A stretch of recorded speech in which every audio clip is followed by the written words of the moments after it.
Case number 1 of New Potsdam classified from NPRF. Date 6/12/2259. NPRF psychologist overseeing Alex Bowers. Patient name Jack Brohusk. Age 19, race Caucasian. Date of birth 12/12/2239. Occupation New Potsdam Militia rank Scout of Last Stand Recon. Diagnosis from event: heavy amount of post-traumatic stress disorder, suicidal tendencies, schizophrenic assertion of white demons, reported in this case that we dub first contact with. Behavioral traits. Before the mission, behavioral traits were heavily confident, pompous, and reassuring. After the mission, behavioral traits have swayed completely opposite as dysfunctional and unstable, especially in public areas and even domestic. Prescription medication. As he is currently suffering substance addiction to the morphine chemical Med-X, we have had to put him repeatedly through the rehabilitation centers of the facility and the mental health centers left and right. We should detain ourselves from prescribing him any more medical prescription chems outside of substance combating fixer. Otherwise, he will, overdose.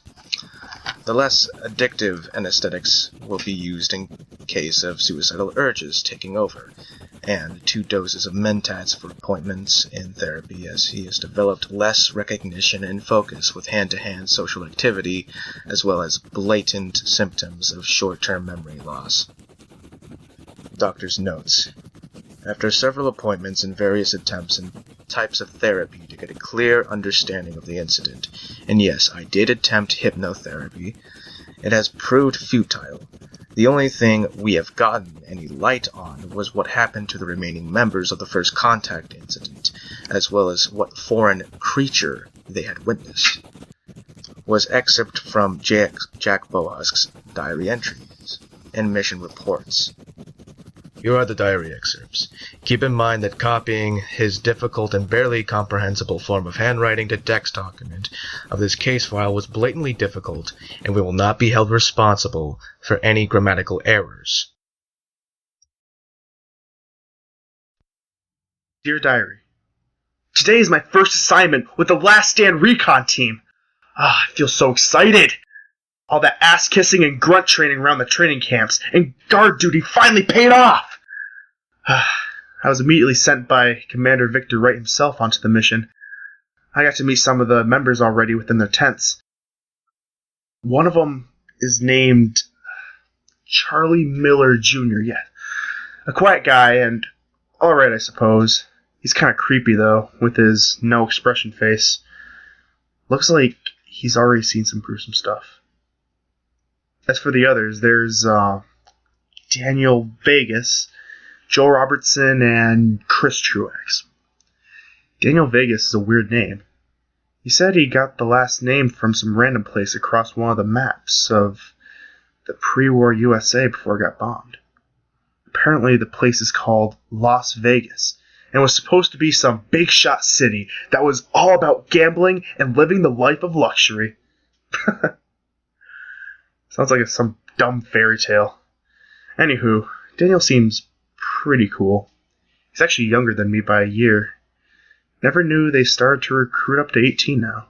I always thought it would stay around 19.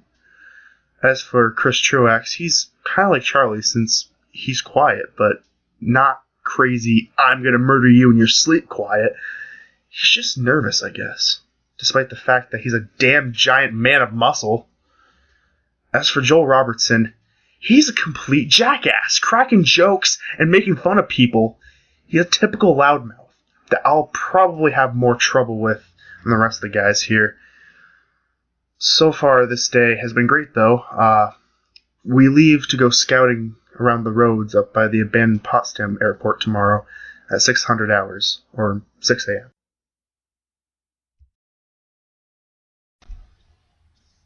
Dear Diary. First off, why do I write Dear Diary? Second, today has been rather ominous. So we left at 600 hours and prepared our gear. I was so excited and pumped with energy. However, of course, Joel's cracks and jokes managed to find their way to make it about me, which at first I just shrugged it off. But this douchebag literally does not stop. I mean, how the hell does anyone in this group handle this asshole? Good thing Joel's a total puss around Commander Wright. So we finally left camp and started walking through the ruins. It's the first time I had ever been anywhere outside the settlement, let alone the training camps. It wasn't disappointing, but neither were my expectations met. I heard various tales from veterans and soldiers who had been out there about the dangers of mutated wildlife, whether it be giant wolves, killer moose, or whatever. I mean, I obviously didn't expect it to go crazy as soon as we stepped out of the camp and into the ruins, but I at least expected something. It was all quiet and creepy. No sign of life, no sign of anything. I mean, what the hell? The commander and the rest of the squad mentioned this too and were just as worried as I was. The commander actually talked about how in all his days he would have never seen a quieter day like this. He talked about how he killed many wildlife every time he goes out here. Man, he's such a badass. Seriously, he's so awesome. Like the stuff of legends, man. I wish I was this guy's son. Oh, and he actually does have a son around my age or so. If I become buddy-buddy with him, I might actually get to be his friend. Holy crap. Friends with the most kick-ass commander in the most kick-ass recon squad? I'm getting sidetracked though. So, we walked and stuff for like a couple hours and we had to climb up a lot of big-ass snowbanks blocking the roads and even buried houses. Man, I have never seen this part of the frozen tundra so unkept before. We managed to find the airport, which was actually really small. I expected it to be massive, like giant tech bird, like machines like a vertibird or a plane. But really, all there was a long cement parking lot that was like the other places around here, was unkept and filled to the brim with snow and ice. However, there was a 2-story green rusted building with 2 doors and 3 massive garage ones. We went in there and saw the beauty of a small, tiny bird-like vehicle.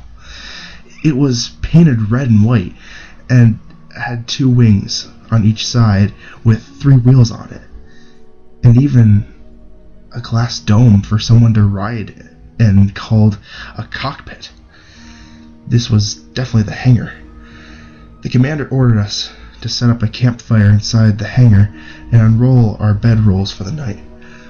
Apparently, we're going to be spending a couple of nights here until HQ sends backup to reclaim this as a military outpost. I can picture it now. Oh, people chanting my name and oozing all over me for being a part of the Last Stand recon and for advancing our military. I'll probably get a oh my god. I think I'll be able to get a medal from Dominic Moore himself. It'll be truly amazing.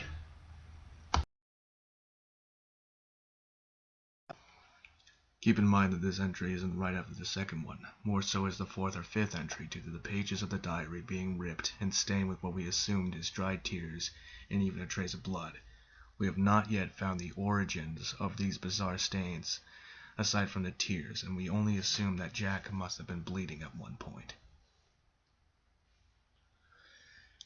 Dear God, I am so sorry.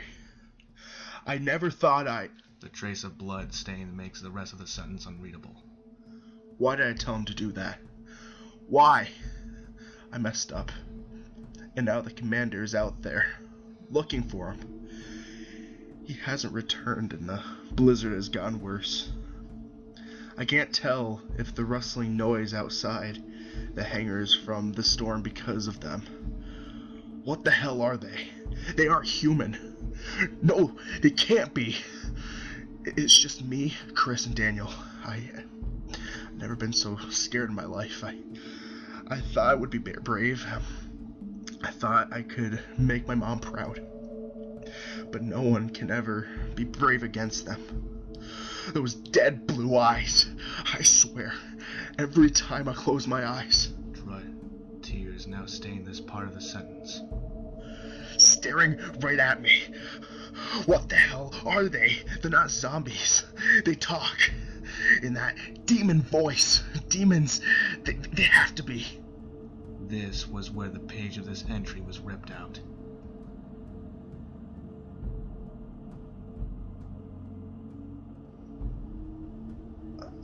I don't know why I write this still.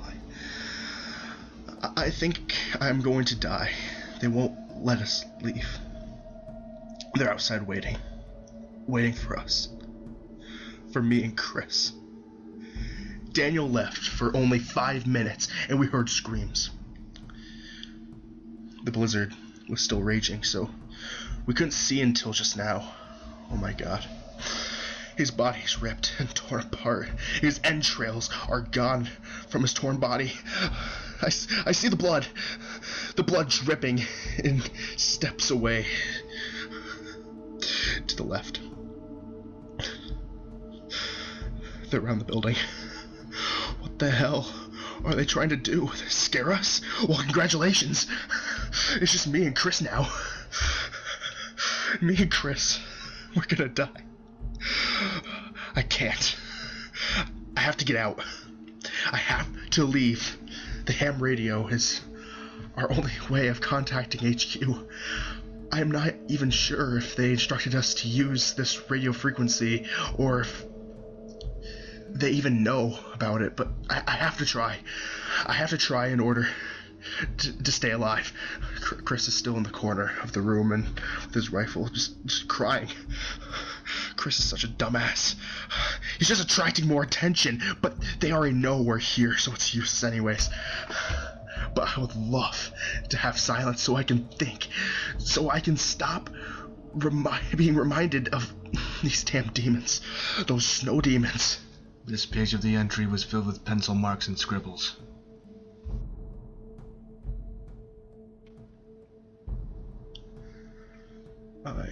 I am sorry, Chris. I am sorry, Chris. I am sorry, Chris. I am sorry, Chris. I am sorry, Chris. I am sorry, Chris. I am sorry, Chris. I am sorry, Chris. I am sorry, Chris. I'm sorry, Chris. The rest of this irrational writing was interrupted by a poorly illustrated image of a stick figure with poorly drawn haircut that I assume is supposed to be representing of Jack Brohusk, holding a sideways L that most likely resembles a pistol being fired at another stick figure facing the other way, which I speculate is Chris. However, that is not the rest of it. There is another illustration far up to the left of the stick figure of Jack that has a door with another stick figure staring in. The stick figure was 2 giant circles on its head with dots representing giant eyes and a big poorly drawn mouth with V's representing sharp teeth.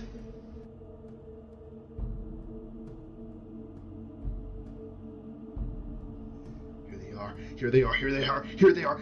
They're here. I gave them Chris. What more do they want? Everyone's dead. Why don't you freaking kill me already? Kill me already. Kill me already. Kill me already. Kill me. Kill. This was heavily different. Instead of this being another irrational raving of Jack's writing, it seemed that Jack kept making poor illustrations of stick figures. The first one was one where it was a stick figure of him in a fetal position to the 2 front doors with the other unknown figure with big eyes and sharp teeth staring through the window frame within the unabled Jack. It had a word bubble like that of a comic book next to the unknown figure, making it seem like it kept saying, "Cowardly commie, cowardly commie, cowardly commie." I do not know what to make of this. Jack makes it seem that whatever the figure or demon is some sort of pre-war patriotic propaganda-like being, and the figure couldn't be a military-grade robot, since I have never seen any robot by Robco or any other robot industries in particular be shaped like a human. Could it be that there are people out there? It's impossible to think that there could be a remnant group of the pre-war military. But if it was another human being, why did Jack depict this person in the drawing like a monster, and even specifically refer to the person as it? Normally we would pass this off as a total breakdown of his sanity and schizophrenic assertions, but from the ME reports and the autopsy, what Jack claims in these entries are entirely true. Daniel Vegas was ripped apart with missing entrails, and the same with Commander Victor Wright, who was spotted 1 mile away from the site of the airport. There is one last entry he wrote that disturbs me and everyone, including Dominic Moore himself, who is specifically in charge of this case for interests of these newly discovered humanoid demons.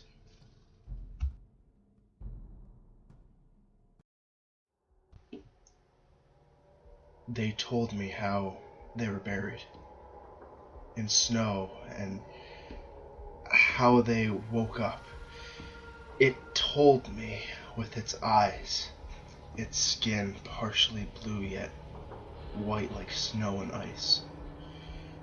It has teeth so sharp, so yellow, it speaks in our language, speaks deep and glassy. It smiles. Skin not apparent, no nose, no ears, just tissues of muscle blended in white and blue. It tells me I will die. I will die by them.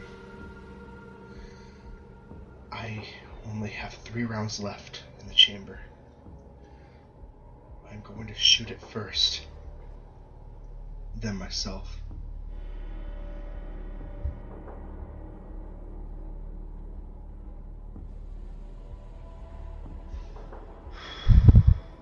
Author's notes. Reports from the HQ's reinforcements said they found him in the hangar with the dead body of Chris, cradling back and forth while holding a 44 Magnum to his temple.